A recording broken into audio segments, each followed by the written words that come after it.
Finally দেবের character from টেক্কা তার লুক রিভিল করা হয়েছে আজকে পোস্টার ড্রপ করে। এবার আমাদের মনে হয়েছিল যেরকম ভাবে রুক্মিণী স্বস্তিকা মুখার্জির লুক রিভিল হয়েছে যে এবার টোটা রয় চৌধুরীর লুক রিভিল হবে, বাট সারপ্রাইজিংলি দেবের লুক রিভিল হয়েছে। এবং যদি খুব ভালো করে এই কার্ডগুলো লক্ষ্য করো তাহলে দেবের ক্যারেক্টারটা কিন্তু এখানে টেক্কা রিপ্রেজেন্ট করছে না, এই ক্যারেক্টারটা আলটিমেটলি জোকার, এবং এই কারণে এখানে জের ইন্ডিকেশন। এই পোস্টারটা আমার খুব যে ভালো লেগেছে, দারুণ লেগেছে সেরকম নয়, বাট এই পোস্টারে এমন ছোট ছোট কিছু বিষয়পত্র রয়েছে যেগুলো কিন্তু আমরা যদি ডিকোড করি তাহলে গল্পের কিছুটা অংশ তারা বলতে চাইছে। ছবির অ্যানাউন্সমেন্ট একটা পোস্টার ড্রপ করা হয়েছিল মনে আছে, সেটা দেখে আমরা অনুমান করেছিলাম যে দেবের যে ক্যারেক্টার সে মেবি কাউকে কিডন্যাপ করতে পারে এবং তার অনেকগুলো ডিমান্ড থাকবে। এবার ওই বাচ্চা মেয়েটা স্বস্তিকা মুখার্জির হবে এমনটা বোঝাই যাচ্ছে এবং কেসটা ইনভেস্টিগেট করবে রুক্মিণী মৈত্র। তবে দেবের হাতে এই যে মপটা রয়েছে এবং এই যে জোকার, এই নিয়ে কয়েকটা পয়েন্ট আমার মনে হয় আমাদের অনেকেরই মাথায় আসতে পারে।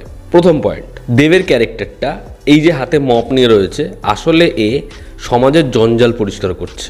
এই ক্যারেক্টারটা বাস্তবে হয়তো বা এই ছবিতে হয়তো শুরুর দিকে আমরা দেখতে পাবো ও স্বস্তিকা মুখার্জি বা তাদের ফ্ল্যাটের কোনো এক কর্মচারী যার কাজই হচ্ছে পরিষ্কার করা, কিন্তু তার লাইফে তার সাথে এমন কিছু ঘটে যায়, এমন বড় কিছু ডিজাস্টার যার ফলে সেই সমাজ পরিষ্কার করার দায়িত্ব তুলে নেয়। এবার তার ইন্ডিকেশন হচ্ছে এই চরিত্রটার হাতেই মপটা রাখা। দ্বিতীয়, এই যে আমি বললাম জোকার বা এই যে সাইন, তার আলটিমেটলি যে দানটা হবে দেবের ক্যারেক্টারের সেটা হচ্ছে টেক্কা, তবে সে আসলে হচ্ছে জোকার। মানে আমাদের সাধারণ মানুষকে প্রতিনিয়ত যেরকমভাবে শোষণ করা হয় তাদেরকে জোকারই বানিয়ে রাখা হয়, কিন্তু জোকার যদি আলটিমেটলি ডিসাইড করে যে সে এবার শোষণের এগেনস্টে শাসন করবে তাহলে কি হবে আমরা জানি।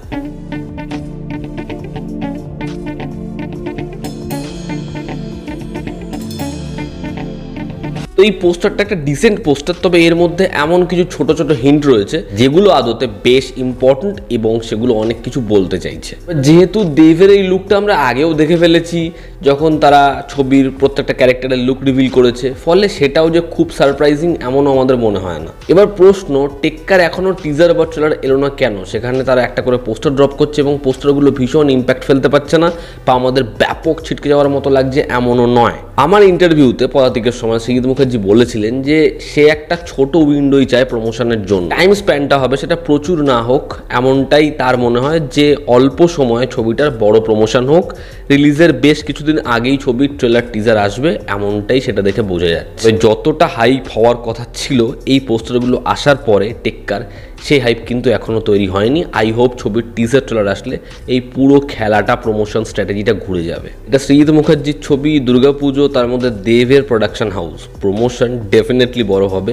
তারা এখনও কিছু স্টার্টই করেনি। পোস্টারটা আমার ঠিকঠাক লেগেছে, কিন্তু এর যে ডিটেলিং সেটা অনেক কিছু বলছে, যেটা আমার যা মনে হয় তোমাদের সাথে শেয়ার করলাম। এই ভিডিওটা ভালো লেগে থাকলে লাইক করো, শেয়ার করো, সাবস্ক্রাইব করো, তোমাদের কি অপিনিয়ন জানাও। জন্য তো আমাদের পাশে আছে, আবার দেখা হচ্ছে। Take care.